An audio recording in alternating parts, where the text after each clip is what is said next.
Welcome to the Style and Vibes podcast with me, Michaela. I'll be giving you the inside scoop on music, fashion, culture, and more from Caribbean celebrities and tastemakers across the globe, pushing our culture with authenticity and, of course, style and vibes. Hello, everyone, and welcome to another edition of the Style and Vibes podcast with yours truly. If you are new here, welcome to the family. If you are returning, welcome back, family. Today, we have a special guest. I know I say that all my guests are special. All my guests are special, okay? They are because they are here with us. And that's how I see it, But it's our first gospel artist. We have not had any gospel artists on the podcast, and we focus on everything Caribbean. Welcome to the family, K. Anthony. Thank you for having me.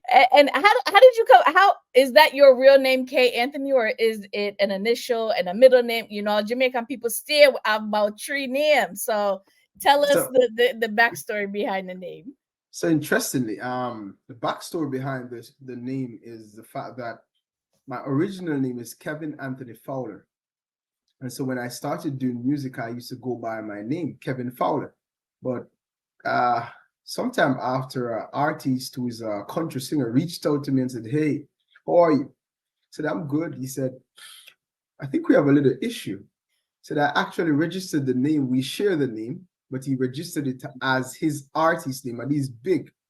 So I said, "Okay, no problem. That means I'll have to change it."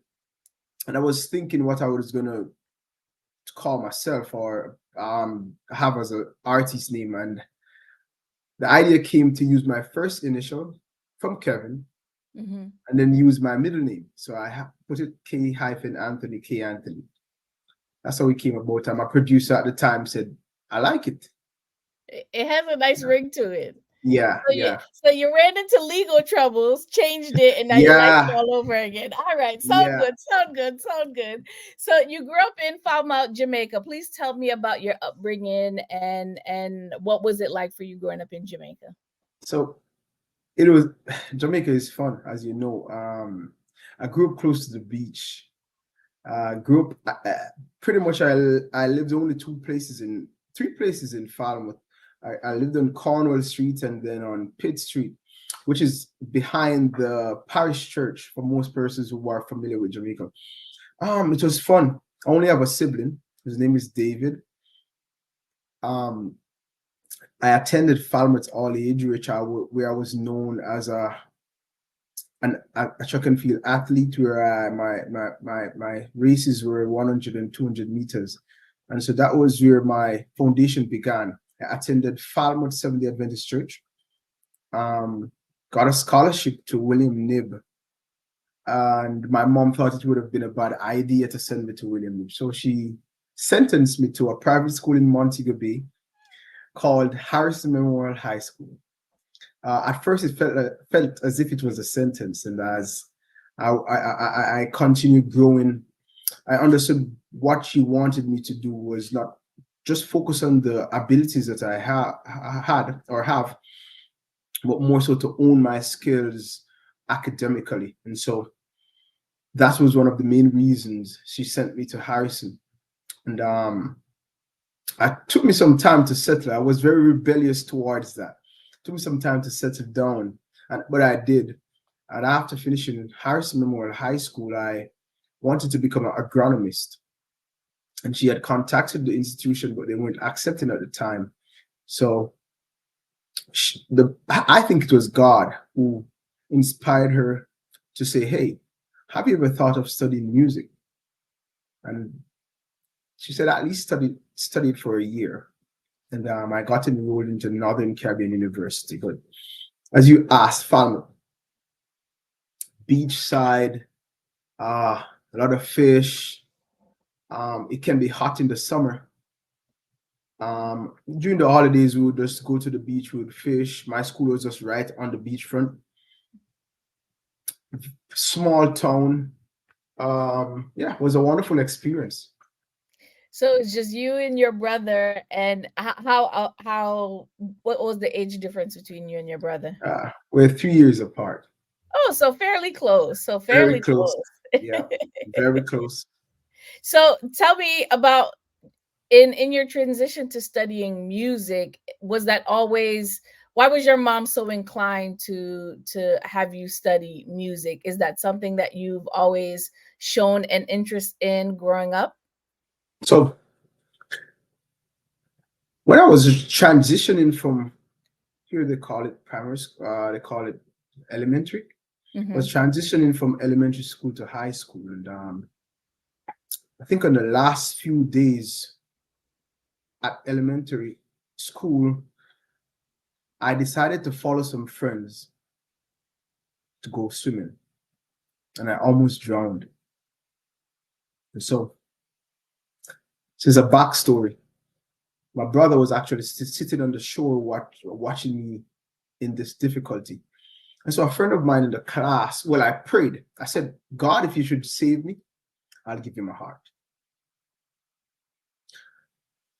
I tell people this was my first encounter with who God is, because before that, I would more understood God from my mom's perspective and only experienced God through my mom, through my parents.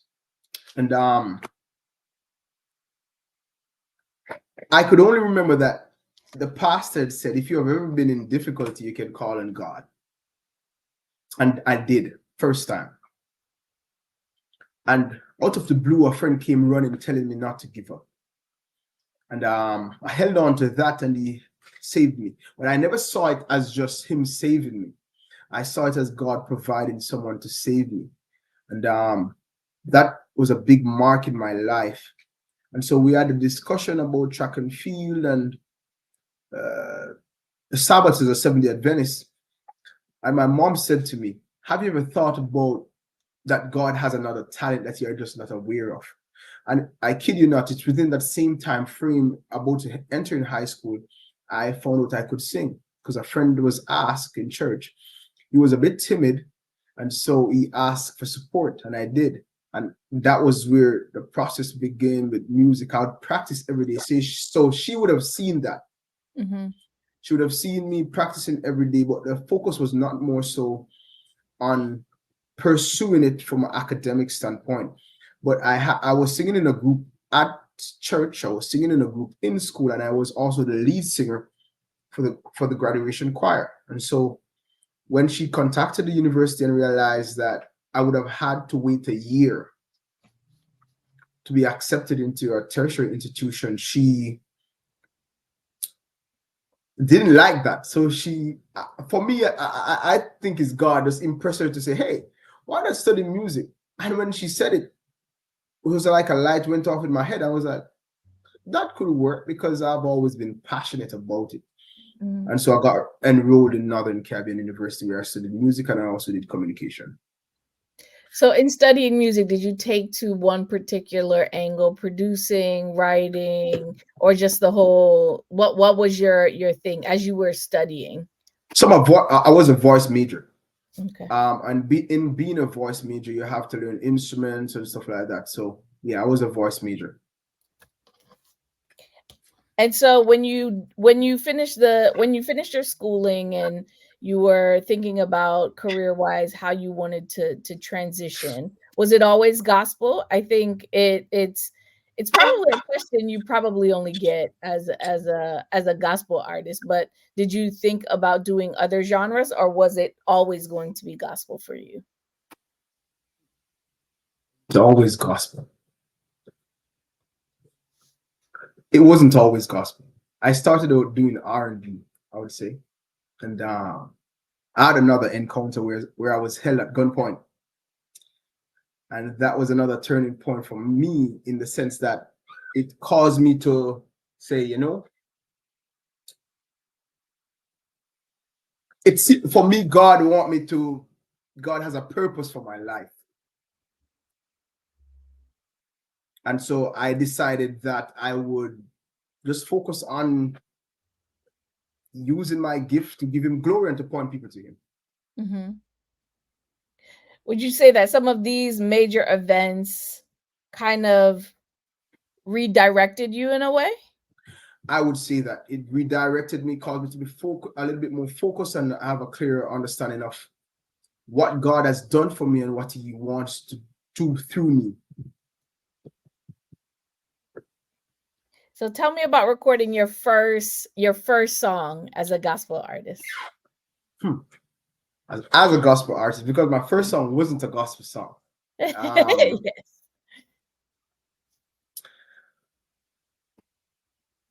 So it's interesting. A friend of mine just said to me, "Hey, I notice you're always singing other people's song as a music major. Have you ever thought of writing your own songs?" And that same evening, it sparked something in me where I wrote my very first song, which was a love song. In writing that, it pushed me further to seek professional support and a professional studio. So I asked an older gentleman who was enrolled in the music program also that, "Hey, do you know of a studio?" And he directed me to a studio in the Portmore area, Kingston, Portmore area. And I just contacted my mom and said, "Hey, I want to get in the studio and start recording." And she supported that move, and that's where it started. It was a long process.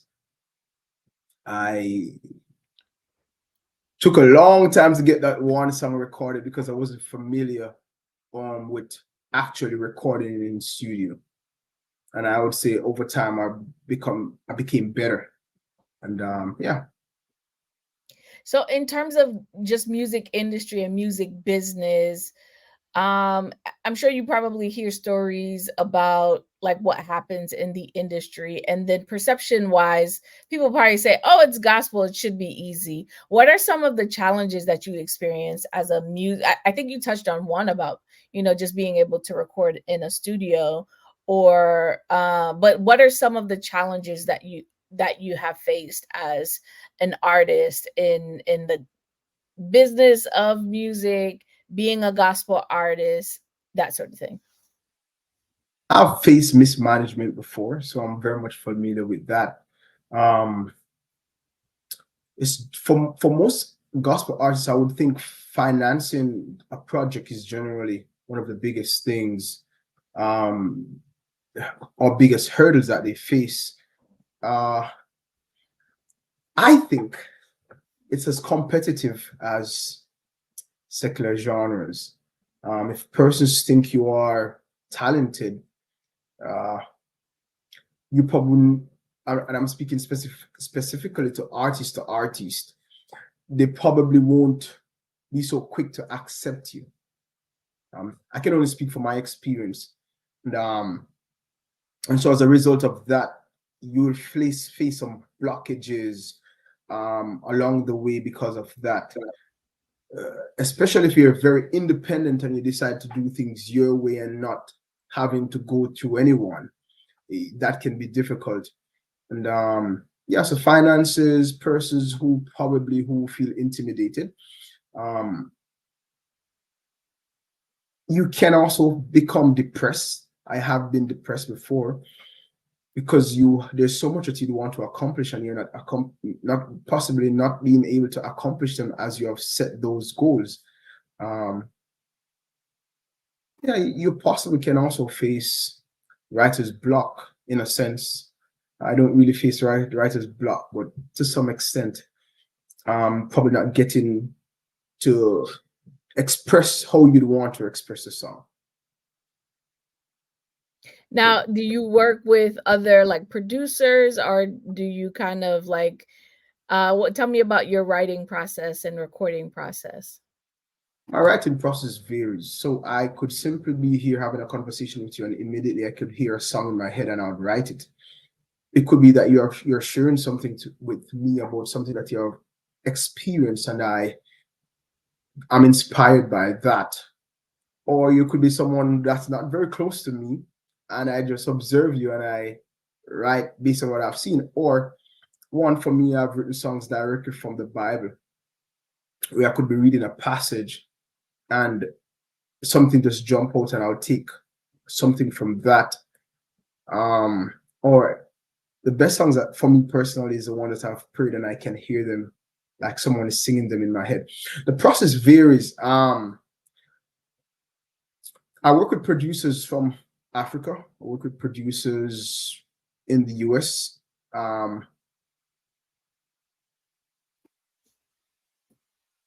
think the best process I've experienced is actually having the idea and teaming up with individuals. I believe strongly in community. Not my voice, that my voice is not the only voice that matters. And I'm big on not being the loudest voice in the room, but always have someone who is more experienced and I've done more than myself. In doing that, it will it will help you to grow and allow you to come across like you're very much sharp at what you do, because both of you are working together, and so the ideas that you throw out are able to be vetted properly, and you can say eliminate things that's possibly not supposed to be there and add things that would make it better. So the process varies. I tend to lean more. Before, when I was younger, it was more me wanting to write everything. But now, as I get much older, I more focus on community, working together with different producers, working together with my friends who are great support for myself and who I believe in terms of their capabilities, and writing with them to bring the work together.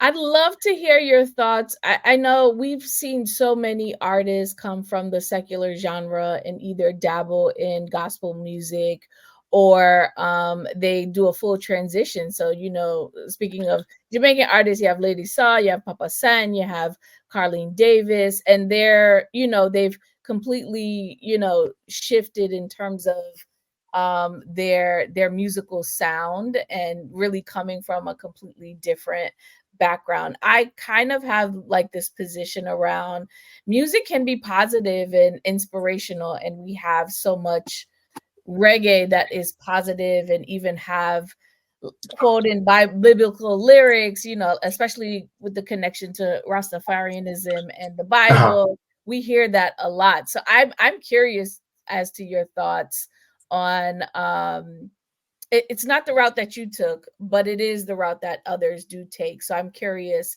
as to your perspective on changing genres based on change in faith or position of how you want to display your faith. I think it's beautiful. It shows growth, and I think we're all on a journey, and so we're not always going to be on the same space at the same place at the same time. And so you have made mentions of a few people I'm familiar with their journey.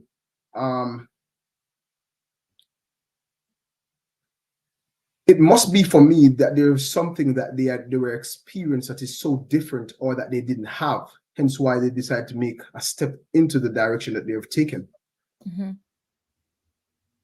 Many religion has a belief system but no savior, and so persons possible who would have the understanding of Christianity will realize that there's a savior, and so also realize that they are in need of one, and which will also help them to make that step. And in so taking that step, the ideologies has changed, obviously, and so the approach to what they do and life in general have to change. And so I would want to think that's the reason why they would have made those changes in how they bring about their message. The message their life has shifted, and so the message that they now bring is going to shift a bit. And I said to people, why do Christian music or gospel music? It's the experience that I've had, the historical references that I can make, the experience that I have. So it's like having the best jerk chicken. I hear. Go on, go on. If I've had the best jerk chicken, I'm going to tell you about it, and I'm going to tell you about the spot. And so I think that they have an experience and have an encounter, and so they're saying, hey, I'm going to tell you about the best thing that I've ever had. And so that create a shift in how they deliver and what they deliver about.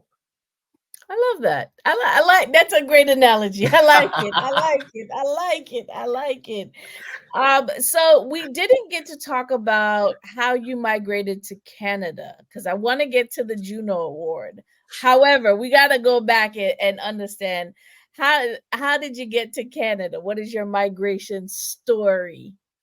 Mission story. This is Yeah, your I just story. buy my So, ticket. I'm come on, I play so it was really, to be honest, me and my wife was dating for a while, and she just said, "Is it okay?"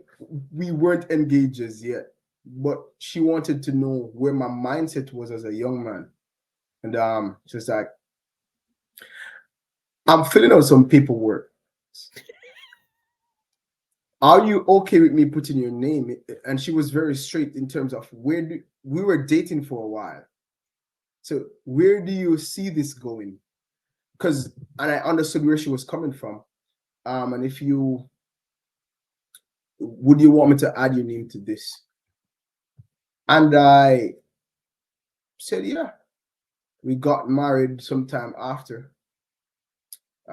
We were supposed to migrate to the United States first. And that was a hold. And then the Canada thing came through and we migrated to Canada. Why I chose Saskatchewan, I have no idea. Say that again. Where in Canada? Saskatchewan. That's Saskatchewan. far, yeah, that's far west. Yeah. Why? Because she gave me the option now to choose. I don't know. I looked and I said, this place looked like it could work. My Mm-hmm. wife is a nurse. My wife is a nurse practitioner, so Mm-hmm. that was the reason for moving. And I went to from very warm to -46, -50. But Yeah. at first, it was challenging, I must say. I became very depressed because of the shift in climate, always overcast, long winters. But one day, my perspective shifted, Mm-hmm. and I see that what I was able to do just before I left to Jamaica, I see the possibility of doing the same there, and so I just started working, putting in more effort into recording, doing a lot of music videos. I became very busy with that, and so I became known. Um, and the radio station at the time offered to, they called me and say, "Hey, you've been so consistent. We'd like to sponsor you to do a concert here." That's unheard of. Yeah. And I did. And I was shocked because when I came out, the cultural difference, there was two persons that opened for me. And I came out and I said, "Good night." And everybody was quiet. Being the fact that I'm from Jamaica, I didn't know that when I said good night, it meant I was going to bed. I just said, good night. You know, that didn't even register until you said it because I'm like, oh, the people that's so rude. I just said good night back. And that was crazy, right? So I said, good night. And they were still quiet looking at me. And then someone said, I could hear somebody whispered and saying, good night means they're going to bed. I was like, okay, guys, guess what? Where I'm from, when we say good night, we're just saying hi, hello, it's the evening. So we're just saying hi to you. And they all laughed. And I just got into the set. That was funny. That went really well to see the support of person, not just of my skin complexion, but it was packed with people from different background, and I really appreciated that support. So that is hilarious. That is the funniest story I've heard in a long time. But because you and I are thinking the same thing, like Yeah, I the was people like, that what rude. guys? I was like, so they have been sitting here waiting for me, Yes, and I'm yes. saying hi to you, and nobody's responding. Yeah. So That cultural differences. Oh, for sure. It must have been a huge culture shock. You talked about the climate change Yeah. and just navigating your way in a new country, particularly in the music industry. Was it like learning all over again, like who the players are, where to go, what to do? Like tell me about that experience. A lot of researching, a lot of late nights because I didn't have anyone in the town that was doing music how I'm accustomed to doing music in Jamaica. Um, Understanding the players, as you said, in the music. But over time, I just started building, started gaining momentum, and until they realized who I was. Um, and yeah, it became easier. Shortly after I got onto mainstream television, did performances, and so it just grew from there. Well, that's good. So, what do you enjoy most? Performing, being in the studio, putting your music out? I know I like to ask just to see. All of it is it's different stages. Like earlier today, I was in a meeting with some persons who I'm putting together to be a part of a team working on a music video.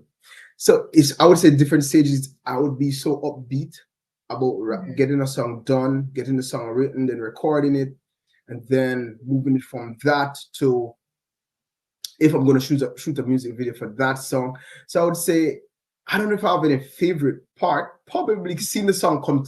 I would say, yeah, seeing the song come into life. Now, you released Arrow, your album, in 2022. I think so. Yeah. That's post COVID. Yeah. But was that your first album, or was that you had previous projects before? I had a previous project which was nominated in 2021, Okay. and then a So, single that I won Gospel Song of the Year in 2021, I think. Then 2023, I was nominated for 6 GMAs in Canada, Covenant Awards, which I walked away with the with Artist of the Year. mhm. So it sounds like you've in Jamaica you were able to create your sound, and then you come to Canada, and then you kind of are able to kind of find your footing, create more music, and kind of have like what feels to be like a great journey in recognition. How Yeah. did you feel about that as you were going through the motions of all of the accolades and celebrations around the talent that you have? One of the things that I'm grateful of is, or for, is the fact that I was prepared for success before I received it. And so it caused me to be humble about it, to be extremely grateful. Um, I was very surprised that I won, not underestimating the work that I've put in or the people that I've worked with, but more so, um, I think it was some great persons, some great musicians, some great singers who was a part of who was nominated. I was elated. I was sitting at a table and they were saying, "Hey, did you write a speech?" I said, "No, I'm not going to set up myself like that. I don't know if I'm going to win." And said, "But do you have something that you would say if you ended up being the winner?" I said, "Oh yeah." And when my name was called, I was speechless, and it only allowed me to reflect on the journey. It has been a long journey, but it's a timely. I think it was a timely award, and I'm grateful for the fact that they would see it fit to bestow that on myself. And I take it with pride, not in a bad way, but to represent the best way I can. Now you're talking about the Juno Award. So we have to make sure we let the people them know you Yeah, are the Juno Award winner of 2024. So that is this year. This year. this year. Yeah. Mhm. So in terms of, did you perform at the award show as well? No, I didn't perform at the No, award show no. this time. Okay, No. okay. So what was the celebration? I feel like this is a huge moment in terms of reflection. So tell me about that moment for you. The celebration was very simple. Uh my family wasn't there. They were Mhm, watching. Everyone was watching, so I only traveled by myself. So it was very calm. I went back to the hotel after, and mhm. I personally, I thank God, thank my family for their support on the stage when I was accepting the speech, for my acceptance speech, that is. And The celebration is going to happen in a week and a half time because I'm in grad school, so it's an interesting thing to balance music, family, and everything else, and school. So I'm in grad school in Michigan, and so a friend of mine said, "Hey, we're gonna plan for the celebration to be X time at my home." So I'm looking forward to that. So I haven't really celebrated as yet. Sorry, they're doing lawn work. Oh, okay. I'm like trying to like wait till it pass and be done. Carrie, make sure you edit this out. So you received the award for the album Arrow, best Yes. contemporary gospel artist. Um, does that does that add to the pressure of what your next project is, or does it just it's kind of like it's part of the journey for you? It's just for me, it's part of the journey. Um, I don't, as I said, I don't take it for granted. So this is a massive award, and so it's just about being consistent, being true to the call, being transparent as much as I can be, uh, just giving, walking in my purpose and giving a body of work that speaks to people on all levels. So I wouldn't say I'm feeling any form of pressure. It was that time. I know I'm in a different phase right now. Actually, I've started working on a project from last year and still finishing it up right now. So I'm a workaholic. I'm always working. And I think my family, my wife in particular would say I'm a best friend in Canada. Would say I'm like a kid in a candy store. What people think I'm thinking about, I am past that already. So I'm already thinking about what's next. What am I going to create next? You know, what does God want me to share? What message can I bring to people? What hope can I give? So I'm on to the next. And how has being in gospel artists changed, shifted your relationship with God? Inspires me to spend time in the Word. It also allow me to have an anchor of accountability, of trying not to live as the world set it, whatever the world set as a standard. Not to say I'm better because I'm not, but you aiming for something higher allow you to have a day of just reaching and growth. So it has called me to something a bit higher, and I lean into that.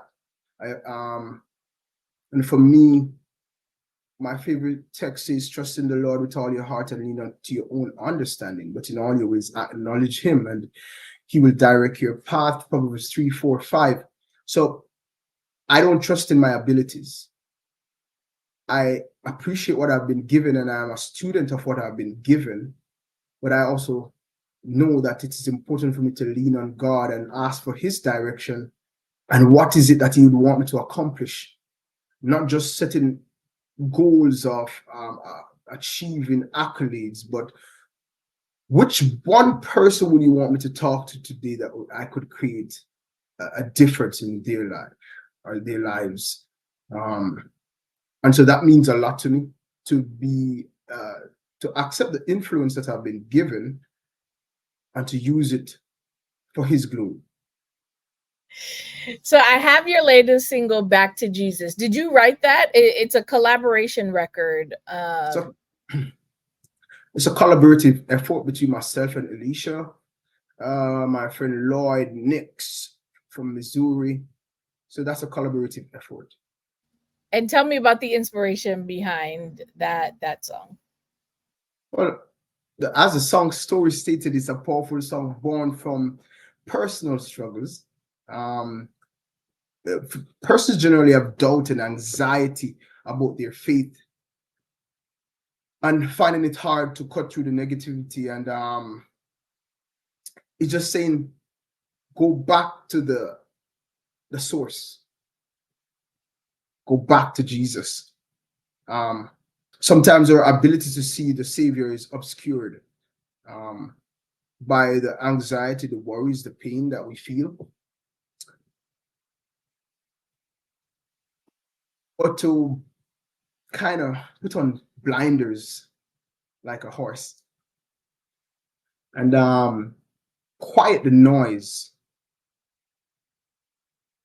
Don't focus on the insecurities that you have.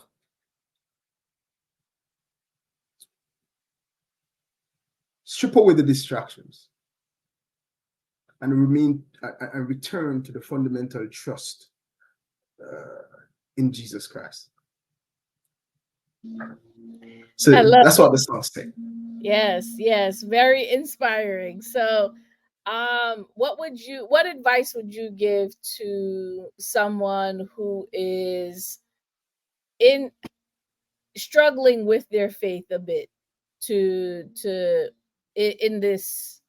today's society? What advice would you give?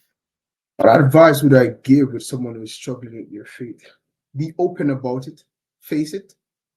Don't try to cover it and with a facade of saying this is how I have to be, but also surround yourself with people who has been on this journey for a while and would have had some experiences and able to guide you and able to support you.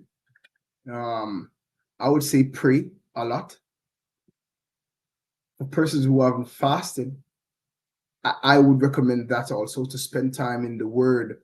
And I say to people, just try God. Just say the simple prayer, I don't know who you are. Or I thought I knew who you were, and I'm having some issues. I'd like for you to show up. I love it. Thank you so much, K. Anthony. This was such an amazing conversation. I truly appreciate your time. I tell the people where they can find you and what you have coming up next. Yes. So guess what? You can follow me on Instagram, K Anthony Live. You can follow me on Facebook, K Anthony Live. You can follow me on Twitter, K Anthony Live. You can go to YouTube, type K-Anthony. And for my website, kanthonylive.com. Or if you want to reach out to my PR, vision pr7@gmail.com. What I have coming up, I have some performance in Toronto, Alberta, in the US, tentative date. And I'm currently working on a project to be released for the summer and some music videos. So guess what? Follow me on this journey. Let us walk together as I share, inspire, and point you to the Savior.